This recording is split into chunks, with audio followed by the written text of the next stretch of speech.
Okay, Webster, you've talked about what's going on in the world. It's absolutely spot on for my own research. Always amazing to see you predict things so far out in the future.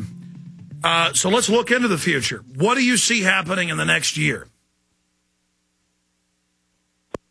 Or catchwords would be depression, continued economic depression, maybe getting worse in the second wave. That could easily come in 2010. If not then 2011. So depression and repression.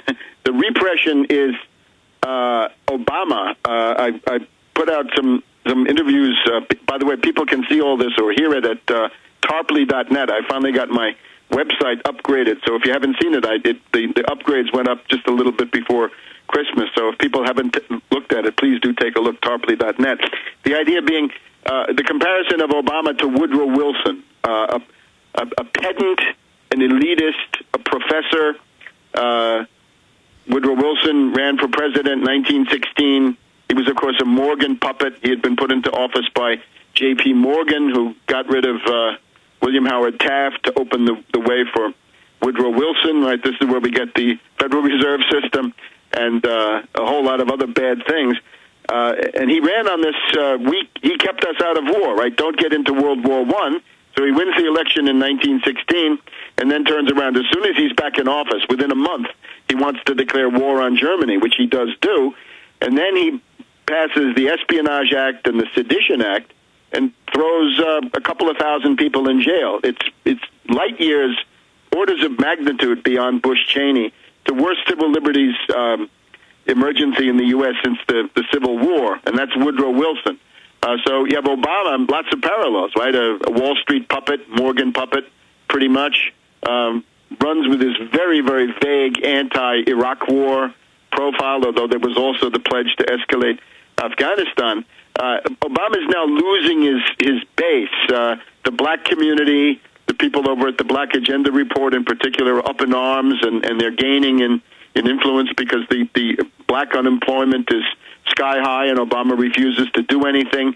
The Greens, of course, are unhappy because Obama was checkmated in Copenhagen. The anti-war people, in particular, are becoming more and more active. We had a very good demonstration here on the 12th of December with Kucinich, Gravel, McKinney, and Ralph Nader, and the left is now found out that the health care plan is a giant robbery, has nothing to do with their precious socialism. Right. Let me just mention, there's going to be a demonstration specifically against the CIA drones in Afghanistan and Pakistan at Langley, at the CIA headquarters, I think, the 16th of January. That's Cindy Sheehan and Cynthia McKinney and their group of the Peace of the Action, P-E-A-C-E, Peace of the Action. So that's something. So the anti-war people now making, I think, a comeback, and that's of course most welcome. As you say, the fact that Obama has totally sold out to the private insurance companies and the private pharmaceutical cartel, that's evident to everybody. Gay rights people very, very upset because he hasn't done anything for them. So what's going to happen? I mean, we know Obama, but he's just a little puppet front man. Right.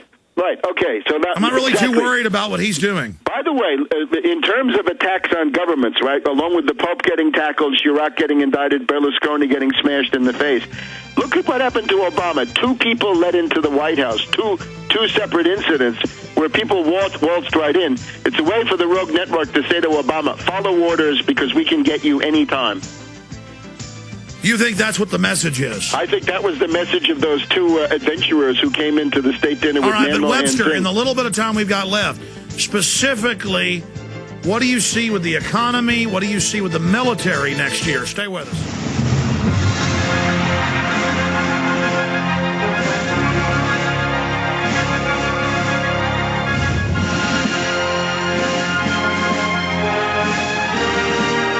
Webster's going to leave us in about 15 minutes. I will get to the calls that are holding. There's so many other issues I want to get into. I want to go over the decade of tyranny. No doubt, in modern history, the last decade has been an incredible time of corruption. And yes, I know technically the decade isn't over for another year, but the media started the millennium in 2000. They started the new century in 2000. That's like starting 10 at 9 or 21 at 20. But The point is, the last 10 years has been an incredible time of tyranny, but also a big time of awakening as the global banking empire tries to suck the last juices out of the United States to fund its tyrannical program. All right, Webster, what do you see happening on the military front? I mean, you said war, through proxies, through destabilization campaigns, through funding rebel groups. What do you see domestically happening? Where do you see all this going as they try to tell us we've had a jobless recovery? What do you see happening? Well, let me cite a couple of predictions coming from others that I think are probably worthy of being considered. Remember the old Able Danger group in the DIA? We had this Colonel Anthony Schaefer. If you remember this was Congressman Kurt Weldon, Republican of Pennsylvania, brought out this guy, Colonel Schaefer, and started to talk about Able Danger. And the idea was, of course, that they had identified Atta and company well before 9/11, but they had these Post-it notes saying, don't tell the FBI or don't tell anybody about this guy. My view has always been that Able Danger were not hunting for terrorists. They were supervising terrorists. In other words, they were patsy minders, patsy monitors, patsy chaperones. They were making sure that Atta and company kept within the bounds of what they were supposed to do, right? That they attacked, when and what was wanted.